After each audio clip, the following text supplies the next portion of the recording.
Et bien le bonjour à tous, je suis ravi aujourd'hui de vous accueillir dans ce format que j'apprécie particulièrement, dans lequel j'ai le bonheur de mettre en lumière des personnes qui incarnent des valeurs et qui sont au service de la vie, au service de l'humain.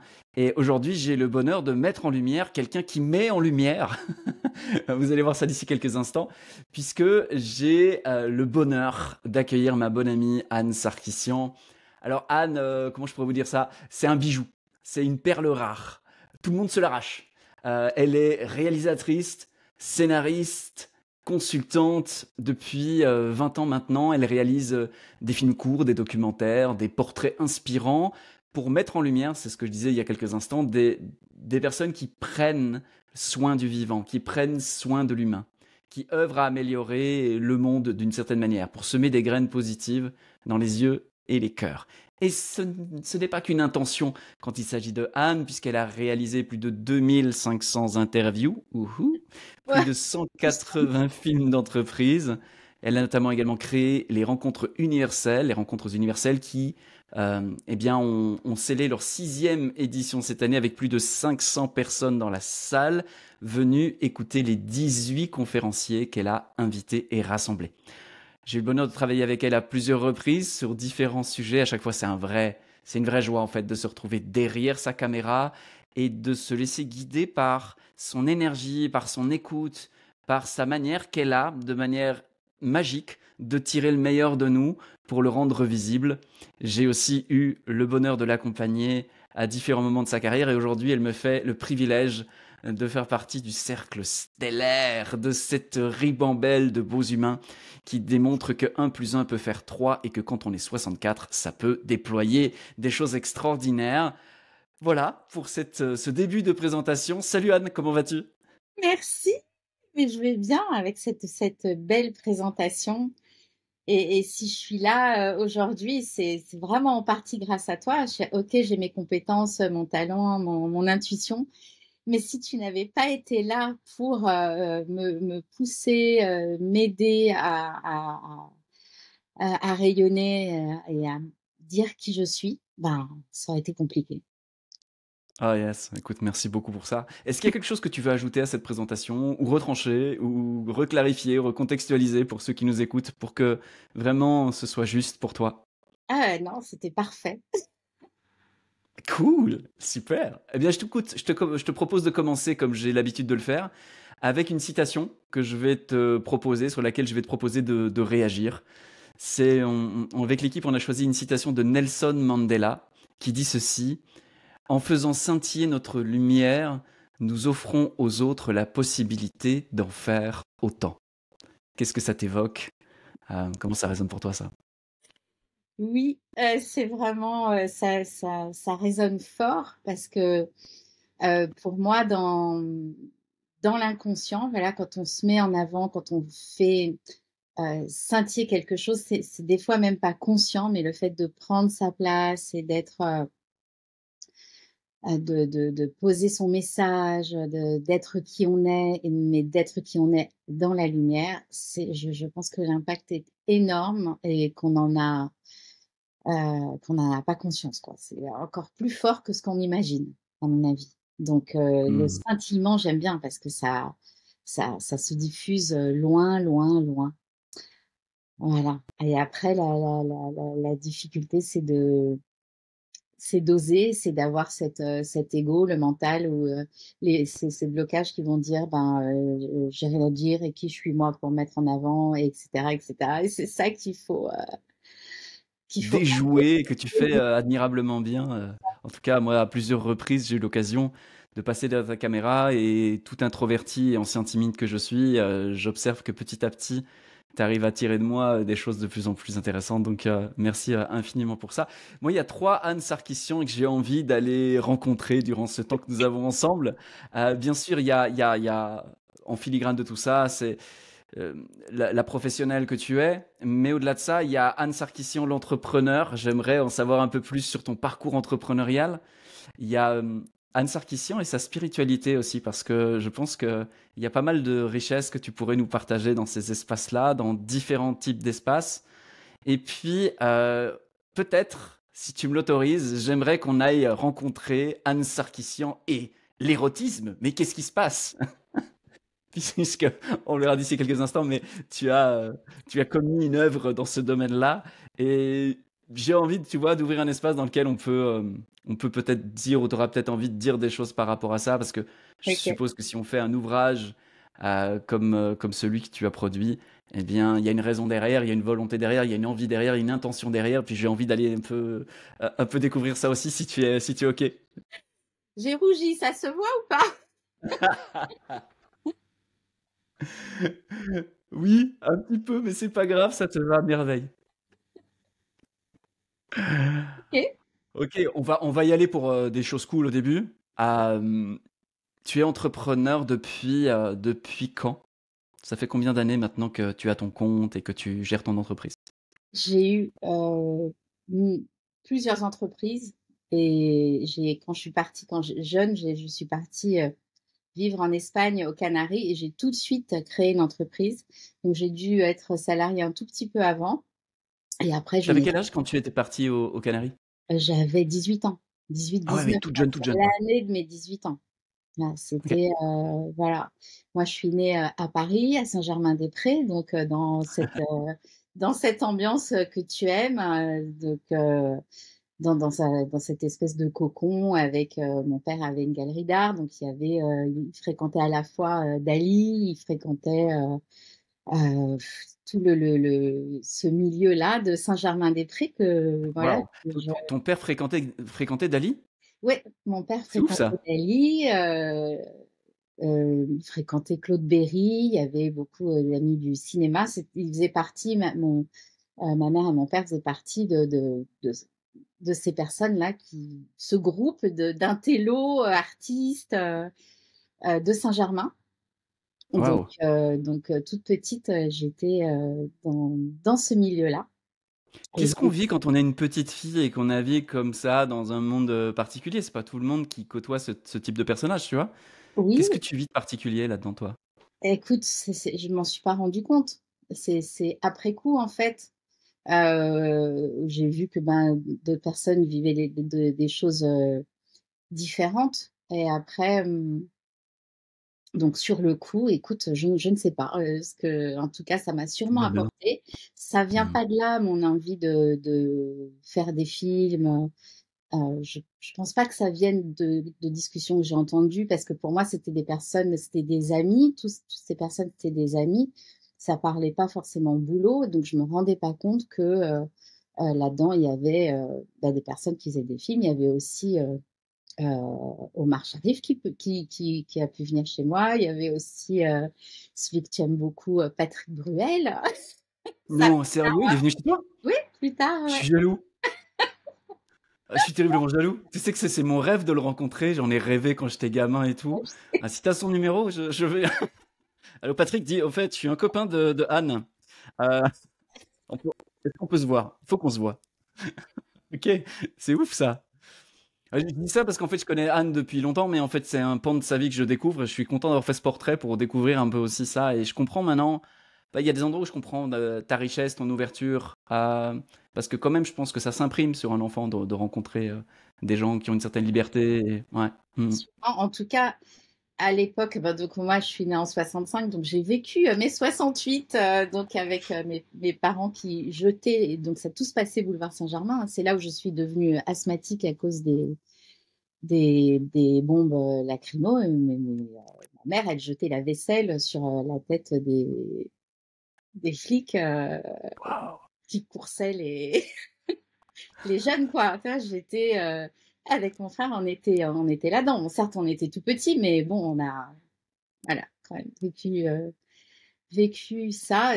Enfin, en tout cas, d'être né là, ouais, c'est quelque chose de particulier. Je m'en suis rendu compte après. Et Mm. donc, ma meilleure amie, c'était Chine Lanzmann. D'ailleurs, je la salue parce qu'on s'est recontacté il y a pas longtemps. Donc, qui est Mm. la fille de Jacques Lanzmann, voilà, auteur, et sa maman Mm. était journaliste. Elle est partie il y a pas longtemps, sa maman. Et nous, on était déjà en mode, on va sur le boulevard Saint-Germain, donc on avait, je sais pas, 9-10 ans. et on allait faire des interviews. On avait un petit micro et donc je me souviens plus de pourquoi, qu'est-ce qu'on allait interroger. Mais je me souviens qu'on était petites et qu'on allait dans la rue et qu'on faisait des interviews toutes les deux. Voilà.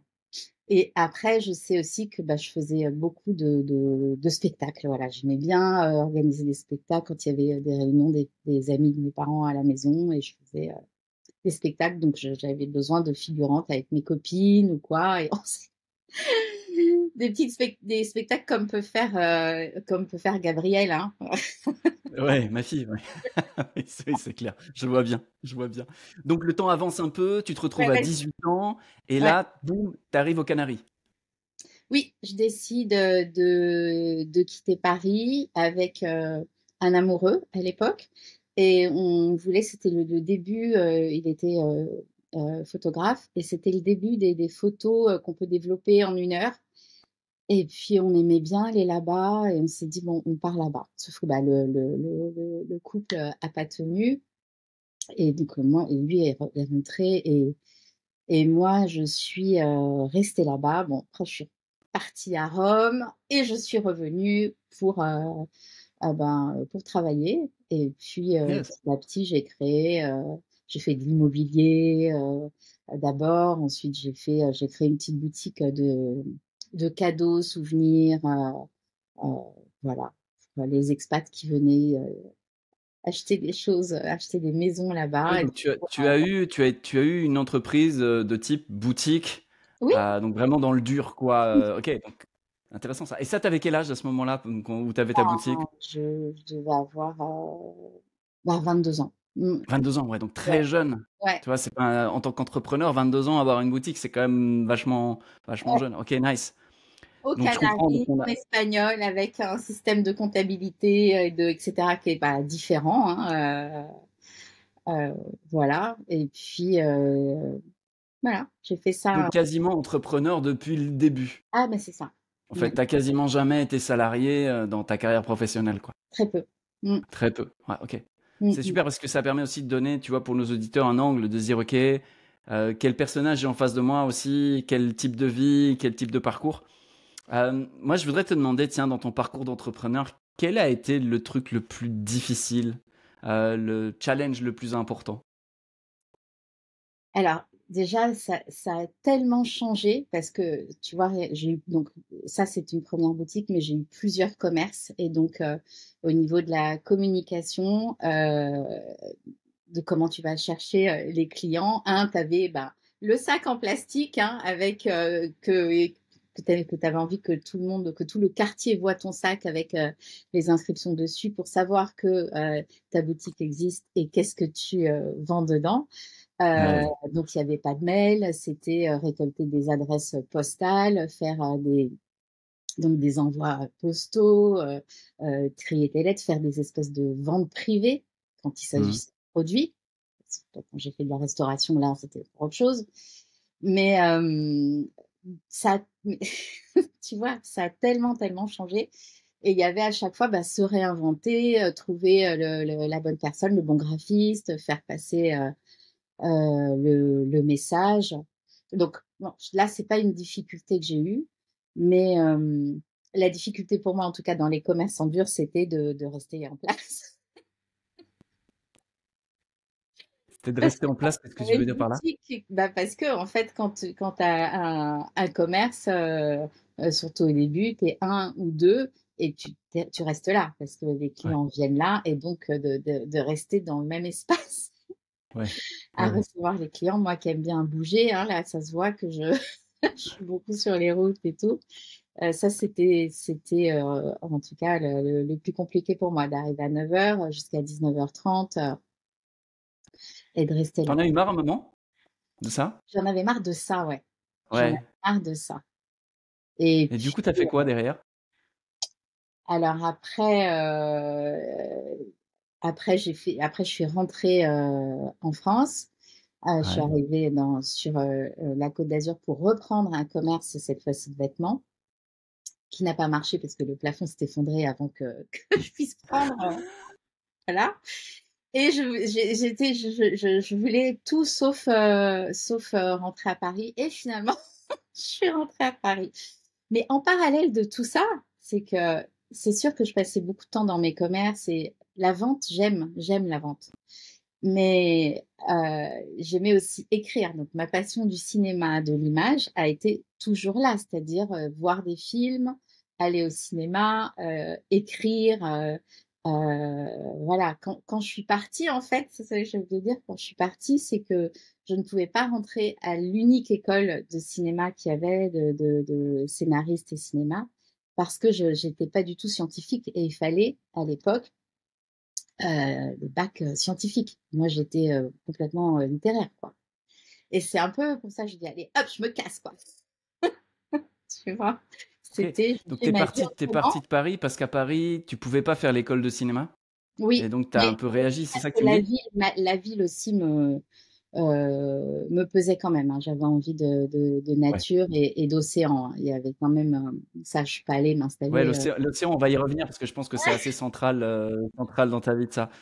Ok, Yeah. donc c'est super parce que je commence à avoir un petit peu plus clair. Quand est-ce que, donc tu as des expériences entrepreneuriales et il y a un moment donné où, quand est-ce que le film, quand est-ce que Mm, l'écriture, la scénarisation, ça apparaît dans ta vie? Ça mm. débarque quand? Petit, Et puis, mm. quel est l'élément qui a commencé à te faire basculer, à en faire ton métier?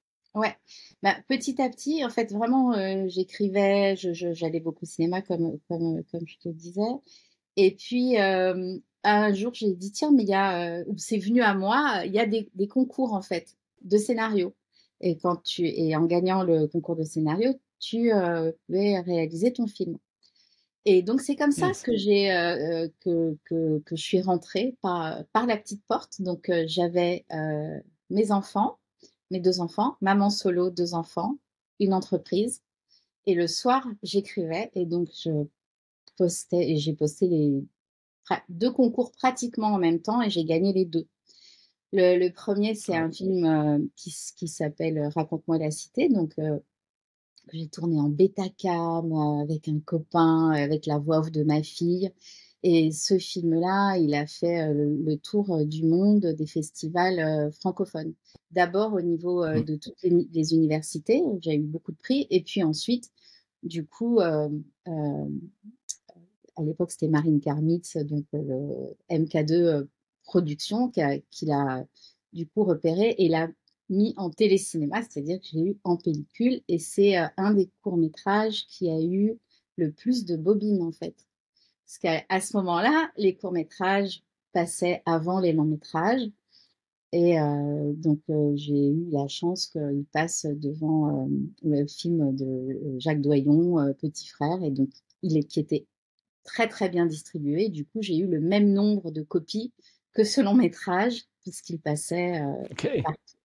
Et donc, j'ai été invitée, que ce soit à Montréal, à La Réunion, enfin dans plein de pays avec ces films, quoi. Et en parallèle, j'avais Mm. fait un concours, pratiquement en même temps, paf, je gagne l'autre concours. C'est le Peut-être que tu étais sur ton X, quoi. Peut-être que tu étais sur ta passion. Peut-être que tu étais sur le truc qui te donnait envie depuis toujours. ouais, Moi, ce que c'est j'aime bien ça, dans ton histoire, tu vois, c'est que tout ça est en filigrane avec un parcours professionnel qui a rien à voir avec ça. c'est Et ça. puis, à un moment donné, c'est comme si c'était arrivé à maturité. Puis, ça Oui, commence à poindre et la suite, la bascule se fait à partir de là. Je le ponctue juste ouais. parce que parfois, on a vraiment une passion et il faut juste continuer à la nourrir et vivre sa vie. Et moi, je le dis à mes entrepreneurs, je leur dis, vous avez le business que vous avez aujourd'hui, le business dont vous rêvez pour demain. Et puis l'idée, c'est d'aimer les deux et de Ouais. respecter et d'honorer les deux parce que c'est en faisant ça que vous allez progressivement, par effet d'attraction, passer ailleurs dans quelque chose qui vous ressemble plus, qui est plus aligné, etc. Donc là, on le voit, c'est typique et je trouve que c'est assez génial. Donc, on a là ce passage. Est-ce que ça a été facile tout de suite d'en vivre? Est-ce que ça a été progressif? Ok. Non, non, non, ça n'a pas été facile d'en vivre. Donc, le deuxième concours, le concours Kislovsky que j'ai gagné, j'ai signé un contrat je ne sais pas, je me rappelle plus, mais je pense que c'est 25 pages. Et à la dernière page, c'était le producteur avait mis, je vois que la réalisatrice cède tous ses droits. Voilà. Le court-métrage, on n'en vit pas. Par contre, au niveau expérience, c'est énorme. J'ai acquis énormément d'expérience. Donc, moi, je n'avais jamais tourné en équipe. Là, avec ce deuxième concours, je me retrouvais avec une équipe à mon service, une équipe, et on filmait en 35 millimètres. Donc, Waouh. avec deux comédiens à diriger. Donc, ma première. Une équipe qui sortait de Louis Lumière, donc avec des choses très très techniques, et pour échanger avec eux, leur dire ce que je voulais comme image et tout, c'était- ça a été une sacrée expérience, mais très très très enrichissante. Et de là, j'ai fait plusieurs autres courts-métrages, puisqu'il a aussi bien fonctionné, etc. Et après, c'est quand tu es dans le court-métrage, c'est OK, quand est-ce que tu fais ton long-métrage? Donc je rappelle, j'ai mon entreprise, mes deux gamins tout le temps. Et donc là, je suis tombée sur une prod qui m'a fait bosser, bosser, bosser pour quelque chose qui n'a pas abouti, mais qui a été très enrichissant aussi. Et puis, quelques réalisateurs qui sont venus vers moi pour coécrire leur film. Donc voilà, et c'était en parallèle de ma vie perso, quoi. Une vie, ouais, une vie à 100 à l'heure, quoi. Ah ouais. Mm. Ouais, ouais, Ouais, tellement, vraiment. Mhm. tellement. Euh, sur cette trajectoire donc d'entrepreneur, donc il y a de toute façon toujours ça qui est présent. Je monte des projets, je fais beaucoup plus que la moyenne, donc il y a cette transition. Euh, donc tu fais des films. Est-ce que tu as fait des films tout de suite pour mettre en lumière des gens qui passaient des messages de bien-être, de conscience, etc. Ou bien est-ce que tu as fait des films plus classiques, Ah plus oui, normaux, on va dire ça comme ça? beaucoup plus classiques et plus normaux. Et donc, à un moment, je me dis, OK, je continue d'avoir un commerce. Donc, ça avait changé de boîte, hein, parce que j'ai eu quand même de la chance. Mais les commerces ont été souvent rachetés. Par exemple, une banque qui voulait s'installer, qui reprenait. Enfin, voilà. J'ai fait Hmm. plusieurs choses. Et puis, je me suis dit, OK, là, il faut que... Donc, avec le long métrage, je stagnais et je me suis dit, en fait, il faut que je crée ma boîte. Il Hmm. y avait aussi ce truc de quand même, t'es producteur et tu vas miser sur quelqu'un qui va faire un premier long métrage et que tu vois qu'elle est aussi entrepreneuse et que tu vois qu'elle est aussi maman solo, tu vois, faut... alors qu'un long métrage, ça prend 2 ans de ta vie, voire plus, quoi. Et donc, je me suis dit, OK, je crée une boîte. Et je crée ma boîte de prod. Et puis, celle-là, c'était l'appel de la Bretagne où j'allais régulièrement en vacances, où je me sentais bien. Et donc, quand j'ai été interroger la région Bretagne sur ce qui se faisait au niveau cinéma, etc., ils avaient des vrais besoins de fiction parce qu'ils faisaient beaucoup de documentaires. Et donc, et il y avait une compétence que j'ai qui est dialoguiste, donc que j'utilise pas aujourd'hui, mais que j'étais vraiment bonne là-dedans. Et du coup, je me suis dit, bon, ben, je vais aller, puisque j'aime le lieu et qu'à Paris, il y a déjà beaucoup de boîtes, je vais aller là-bas et je vais utiliser mes compétences. Donc voilà, je me suis associée, on a créé une boîte. Et là, j'ai commencé à, du coup, recevoir des jeunes réalisateurs qui voulaient se lancer, qui voulaient démarrer des premiers films, qui voulaient écrire des premiers films. Et donc, je me suis retrouvée à aider Oh yeah. parce qu'il faut faire tourner une boîte. Et c'est ce qui m'a permis de tout fermer, le reste, et d'être là, et donc d'avoir plusieurs projets à l'année c'est du coaching, hein, c'est de l'accompagnement, de réécriture, et tu deviens porte-parole d'un film et d'un message que je trouve aujourd'hui obsolète par rapport à comment j'ai Tu fais? changé. Mais Ouais. en tout cas, l'expérience d'accompagnement a été vraiment génial. Voilà. Hmm. Ouais. Et là où j'ai coincé dans ce milieu-là, c'est que c'est un vrai business et il y a beaucoup d'histoires de subventions Ouais. ou de partenaires, par exemple France 2, Canal+, avec qui je bossais, Arte, etc. Donc, quand tu vas leur présenter un projet, ils vont signer avec toi, ils vont te donner 10% OK pour s'engager. Puis ensuite, 35% du montant, je sais pas, par exemple, si c'est 50 000 francs, 50 000 euros, voilà, 50%, mais toi, tu dois te démerder avec, et donc tirer des ficelles à droite, à gauche. Et puis, le, donc l'argent ne rentrait plus comme j'avais l'habitude qu'elle rentrait, en fait. Et du coup, Hmm. j'étais obligée d'avoir plusieurs projets sur le feu. Et donc, je me suis retrouvée à jongler. Et donc, bravo aux producteurs vraiment qui réussissent leur coup parce que c'est vraiment, c'est extrêmement difficile d'être là, jongler avec des centaines de milliers d'euros et de rester euh, dans l'artistique, en fait, et à porter ton auteur ou ton réalisateur en le protégeant de tout ce qui est l'aspect financier de son œuvre et du coup de prendre tout, quoi. Voilà. Et j'en étais là un peu à me dire, ah, j'en peux plus quand j'ai découvert, l'hypnose. Ouais. Et Ouais, c'est c'est ça. ça. Parce que Et- de là, tu as fait une série de longs métrages sur notamment l'hypnose. Et puis, en fait, toute cette expérience-là, moi, je le vois, c'est aussi ça qui te permet aujourd'hui d'accoucher de films Mm, qui présentent des acteurs du bien-être, qui présentent des acteurs, des personnes qui prennent soin de l'humain, de la vie, du vivant en général. Mais par contre, mm, tu le fais vraiment avec cette touche qui mm. n'est pas la touche corporate, tu vois, où le truc est froid, le truc est... Il y a de l'âme, il y a du récit, il y a... Et pour moi, personnellement, j'ai eu le bonheur de travailler avec toi sur mon clip, le clip d'une chanson qui s'appelle Autrement. Et il y a toute l'histoire qui s'est coécrite aussi avec Yannick, s'il nous écoute, salut Yannick.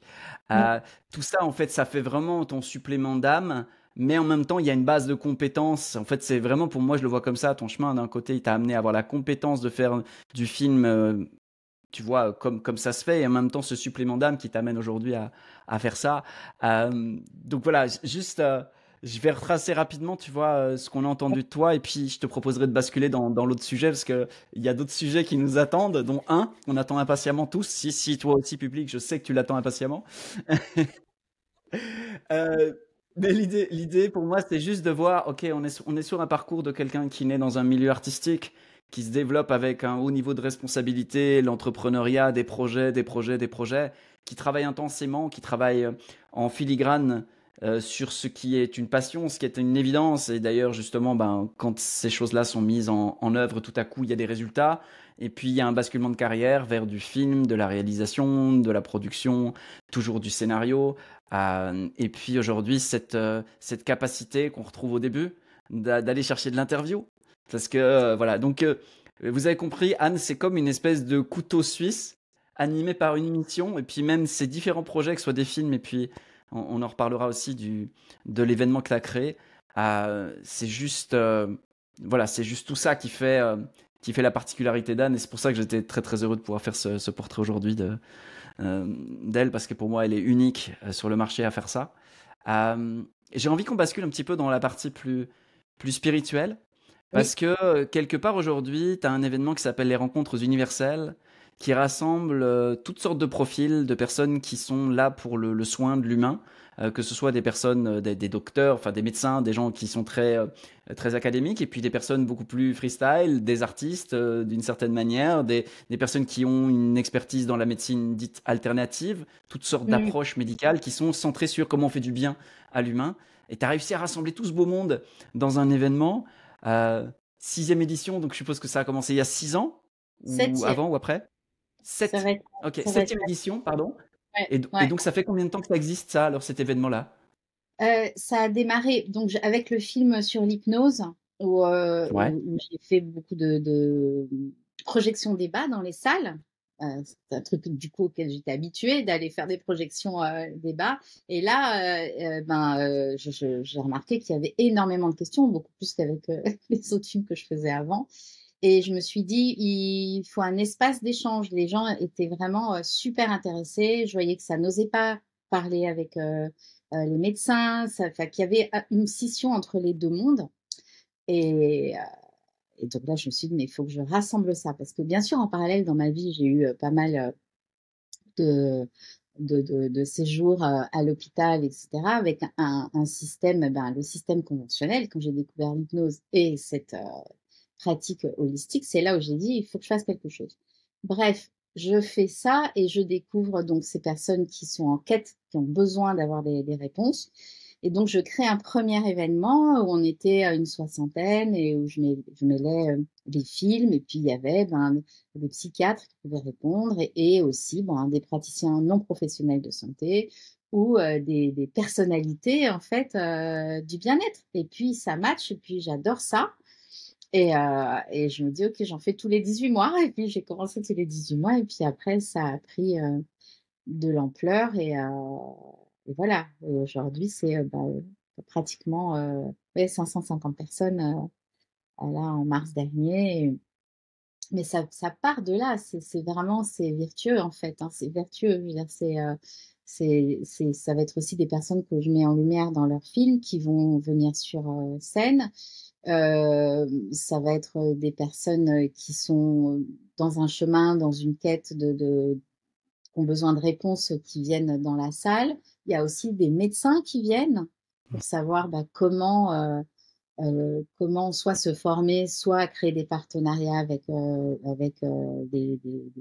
des thérapeutes. Mon idée, c'est vraiment d'unir, quoi, de réunir Ouais, et tu d'unir. serais pas en train de refaire un Saint-Germain-des-Prés, des fois, de, Peut-être. de la médecine du troisième millénaire, tu vois, le truc un peu, un écosystème duquel sortira toutes sortes d'approches. En tout cas, c'est vachement intéressant. Je trouve que tu réunisses tout ce monde-là pour que ça se parle, que Oui, ça se parle dans un espace que tu as ouvert. Et justement, j'aimerais ouvrir peut-être le côté plus spirituel, plus oui. subtil, plus particulier. Donc, tu as parlé de l'hypnose, mais Mm. je sais que la spiritualité, c'est quelque chose d'important dans ta vie. Ça Mm. commence quand pour toi, ça, Ah, ça commence très très jeune. Donc j'habitais boulevard Saint-Germain, donc j'avais la vue sur l'église Saint-Germain-des-Prés, hein, que Waouh. je traversais pour aller, ça me fait des frissons, à l'école. Et donc depuis toute petite, je dors très mal. Donc aujourd'hui, je dors bien aujourd'hui. Et j'avais toutes les nuits des images de cosmos, des questionnements sur la mort, sur ma présence ici, et très très jeune. Et du coup, j'étais debout dans le couloir. Je me souviens, je faisais craquer le parquet. Je me demandais vraiment le sens en fait de tout ça. Et puis je ressentais et je voyais des choses que je ne comprenais pas, comme euh, des liens, des balanciers, des choses qui tombaient, puis qui du coup déséquilibraient une masse. Enfin, aujourd'hui, je peux interpréter, mais sur le coup, je comprenais rien. Et puis, donc, j'étais fâchée, je comprenais pas. Après, bien sûr, je me suis pas préoccupée de tout ça. J'ai avancé dans ma vie avancée. De toute façon, en écrivant des scénarios, j'étais quand même, euh, c'est facile pour moi, quoi. C'est Hmm. le dialogue, l'écriture, c'était facile. Donc, je pense que aujourd'hui, je me dis que bon, voilà, j'étais quand même soutenue là-dessus. Et puis, l'hypnose m'autorise en fait. Et bizarrement, l'hypnose, c'était le truc que je redoutais le plus. Mais, mais finalement, ça a été un de mes derniers recours. Et là, c'est ouvrir vers autre chose.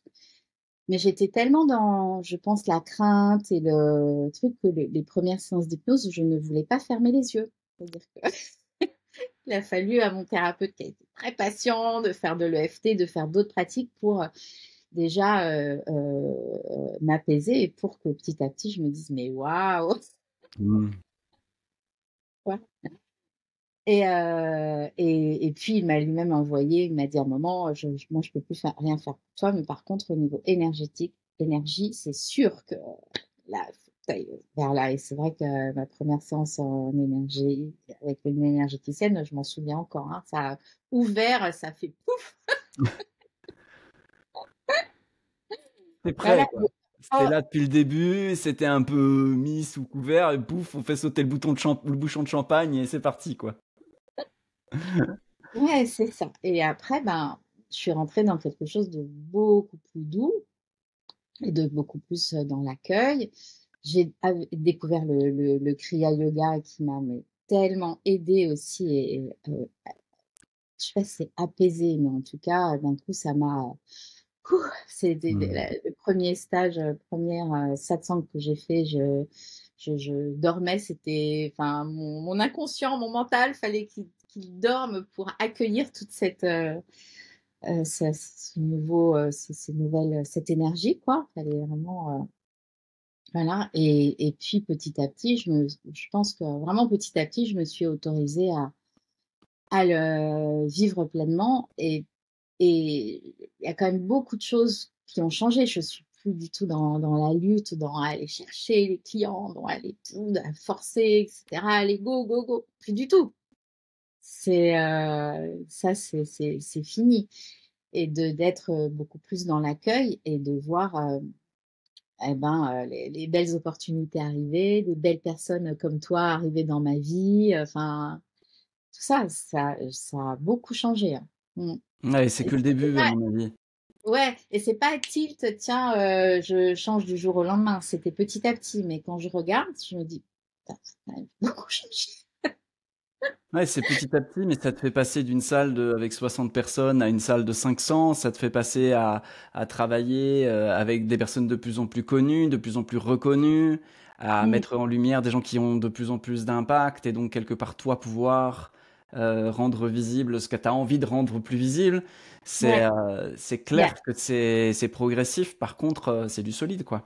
Mm. ouais, il y a moi, enfin, sur les rencontres, en tout cas, ce que je vois, c'est que je sais que je suis, soutenue. C'est-à-dire que quand j'arrive dans la salle, c'est déjà je sens que ça vibre. Ça, Mm. j'avais déjà eu cette expérience, lors d'un débat où je me suis dit: «Bah, tiens, qu'est-ce qui se passe?» et tout.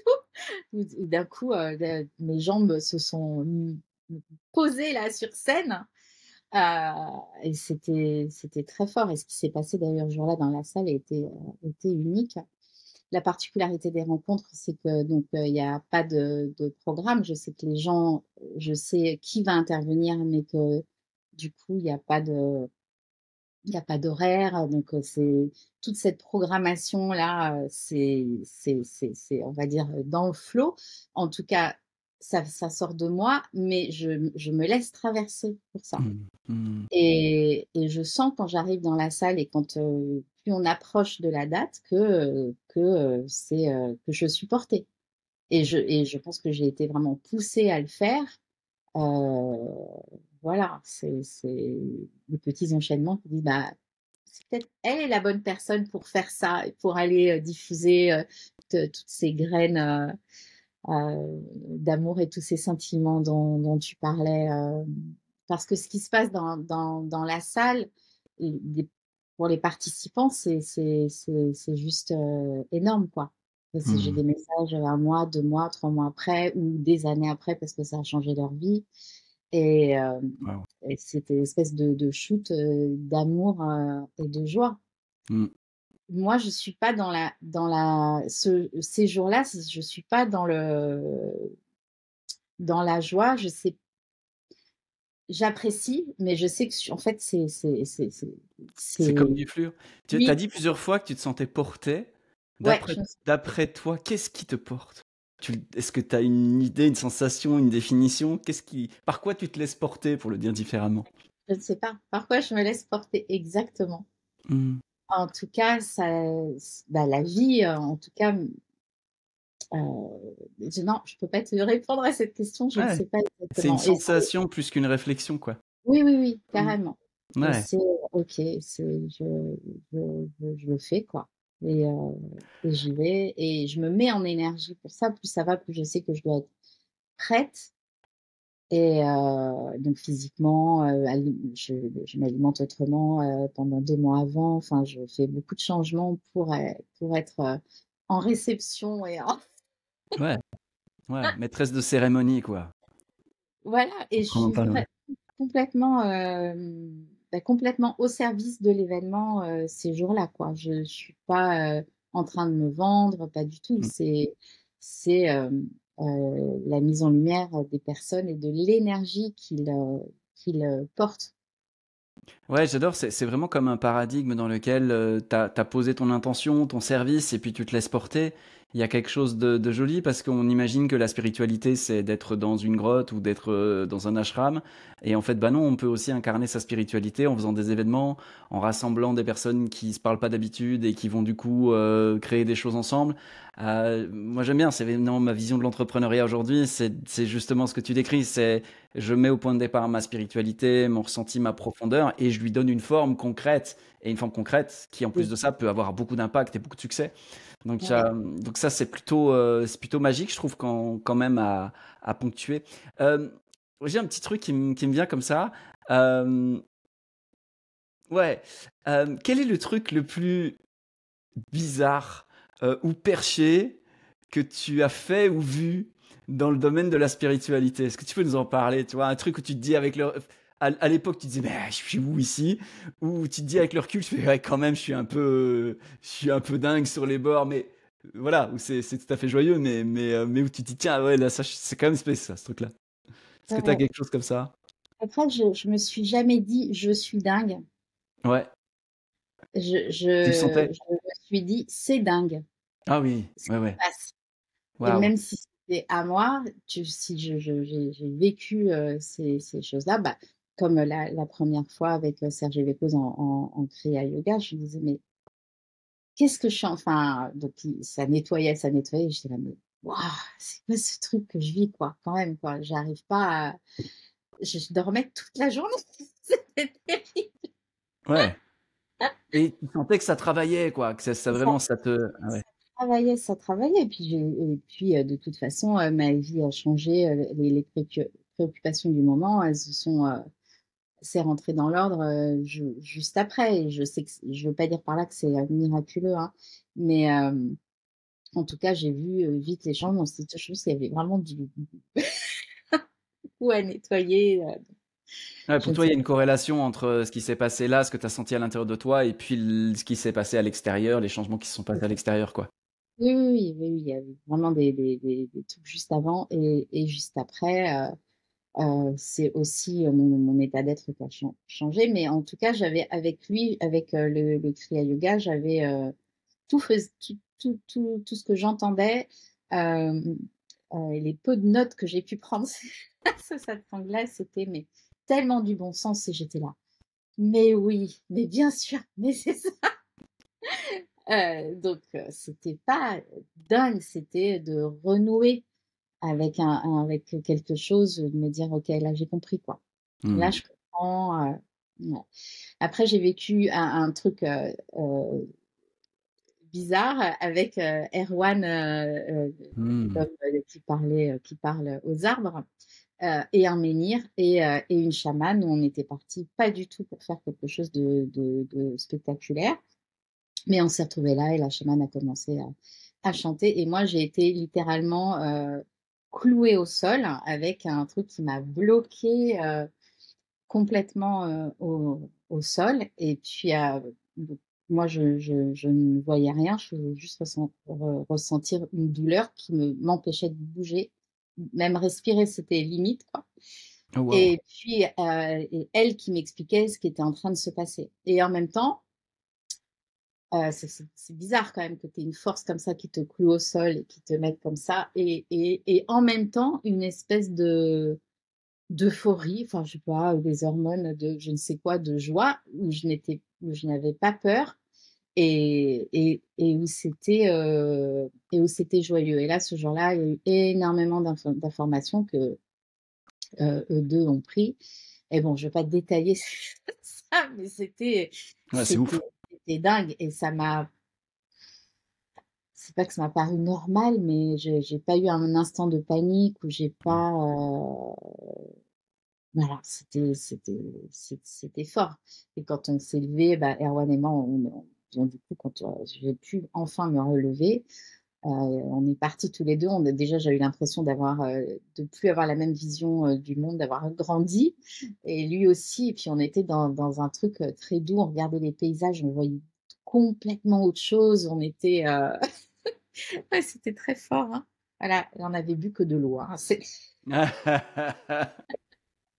Ça, non, parce que si vous voulez savoir, donc la drogue dont parle, dont parle Anne, on le mettra le lien de commande directement dans la description. Yes! Écoute, merci pour tous ces partages. C'est vraiment chouette. J'ai appris plein de trucs sur toi en plus, donc c'est une belle occasion. Rien que pour moi, je suis content. J'espère que pour les personnes, ça aurait été intéressant. Euh, oui, on va y venir. Oui, vous attendiez ça. Oui, oui, oui, oui, oui. Mais qu'est-ce qui t'a pris, Anne, de poser un écrit érotico, poético-philosophique, enfin, je le définirais comme ça.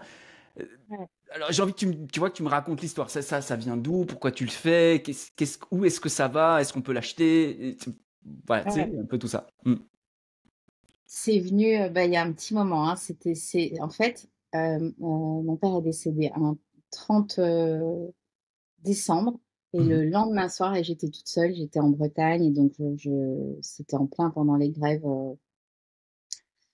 des Gilets jaunes. Et bref, je savais que l'enterrement était beaucoup plus tard, du coup, et était retardé. Donc, je ne suis pas rentrée à Paris, je suis restée seule en Bretagne. Et, et puis, j'ai un moment, j'ai dit, moi, j'ai besoin d'écrire. Et ce sont ces textes-là qui sont venus.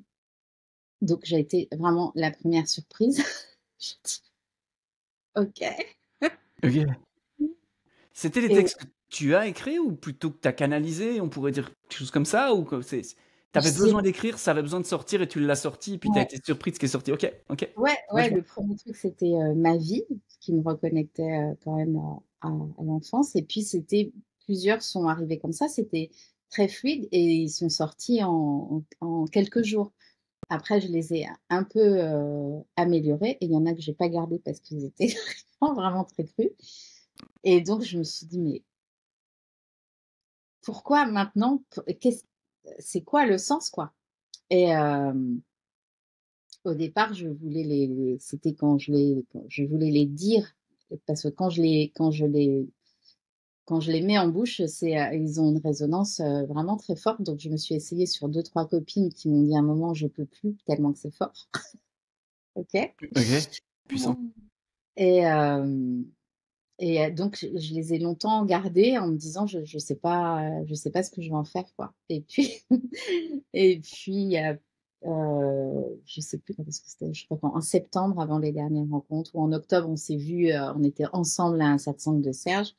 Et puis, à un moment, il a parlé des écrits, etc. J'ai dit, OK. Et puis, qu'il fallait, lumière, j'ai dit, bon, voilà, faut que je sorte ça. C'était dans le tiroir. Et, et voilà, et ça m'a vraiment challengée, hein, de les mettre au monde. Donc, j'ai pris un pseudo Là, parce c'est que foutu. Il n'y a plus de pseudo maintenant. c'est, c'est, c'est- voilà, je sais que c'est beau, que c'est puissant. Je pense que ça amène de la guérison. Je ne sais pas à quel endroit. Et ben, je laisse faire, quoi. Hmm. Donc, aux rencontres, j'en ai vendu beaucoup. J'en ai aussi, j'en offre régulièrement. Et voilà. C'est vraiment l'inconnu, mais d'accepter, de lâcher prise là-dessus mais voilà quoi. Hmm. Ouais, c'est ouf. Ouais, Tu vois, il y a un truc, l'idée est un peu saugrenue, mais elle me traverse l'esprit de temps en temps sur ma chaîne YouTube. Tu vois, je publie des livres que je lis, tu vois. Je me dis, mais le truc serait complètement ouf, tu vois, je sais pas si c'est lisible par un homme, je sais pas comment je pourrais, mais ça pourrait être intéressant, tu vois, d'en lire une partie. Donner peut-être envie aux personnes aussi, du coup, d'aller découvrir ça par eux-mêmes. Mais ouais, voilà, j'y pense comme ça, je sais pas si ça se fera, mais l'idée me fait rire. Je me dis, je peux pas faire un truc plus barré que ça, tu vois, à un endroit. Et comme j'ai décidé de m'autoriser une liberté, une plus grande liberté, puis je vois que l'entrevue d'aujourd'hui va dans ce sens, parce que ouais, avec le parcours que tu as, tu dis wow, wow, wow, d'accord, ok, donc en fait elle s'est autorisée à faire tout, quoi. Il n'y a pas toute la ah palette ouais. était là. Et, Mmh. euh, et moi j'ai envie, tu vois, que si les personnes qui nous regardent retiennent une chose de tout ça, c'est peut-être justement qu'ils puissent percevoir la liberté que tu t'es octroyée, que tu t'es donnée, des tas d'expériences différentes, d'ouvrir des tas de portes. Et puis c'est pas fini, ça va continuer. Et peut-être que si ça peut les inspirer aussi à ouvrir d'autres portes et à se faire un parcours de vie qui les réjouisse et qui les rende voilà, riche et joyeux comme tu peux nous le communiquer. Peut-être ça pourrait être justement une sorte de bonne morale à l'histoire. On pourrait se parler encore pendant des heures. Je suis sûr que tu Oui, pourrais encore me raconter des trucs. oui, Ouais, voilà, tu sais, c'est genre, c'est un banquet le truc. J'espère avoir en tout cas, dans le temps qu'on a pu ouvrir ensemble, donné envie aux personnes, de un, de se rapprocher de ton univers pour peut-être passer sous ta caméra, avoir l'occasion d'être mis en lumière par qui tu es, participer aux sacrée rencontres. expérience, sacrée expérience. Sacrée expérience, ouais, carrément, carrément. D'ailleurs, j'ai envie d'une collaboration avec toi. On va se reparler en off, mais Très bien. ça m'appelle. Je ne sais pas encore exactement quoi, mais ça m'appelle. Donc voilà, peut-être ça, peut-être l'idée aussi de rester connecté avec toi pour voir c'est quand les prochaines rencontres, aller vivre cette expérience-là. Et puis peut-être aussi, eh bien, découvrir ces écrits particuliers. Et si on te croise dans une pièce, surtout prendre le temps de s'asseoir un peu avec toi et puis juste profiter, parce que ça, c'est quelque chose qui passe pas par Ouais, l'écran, mais c'est vrai. juste la possibilité de juste profiter de la présence aussi. Et je pense qu'il y a Mmh. beaucoup de choses qui passent par la présence. Ouais, Et voilà, si vraiment. vous avez l'occasion d'être en présence avec Anne Sarkissian, moi je vous le recommande. Ça fait du bien, ça fait vraiment du bien. Merci beaucoup Anne pour ce temps que tu nous as Voilà, accordé. c'était trop bien.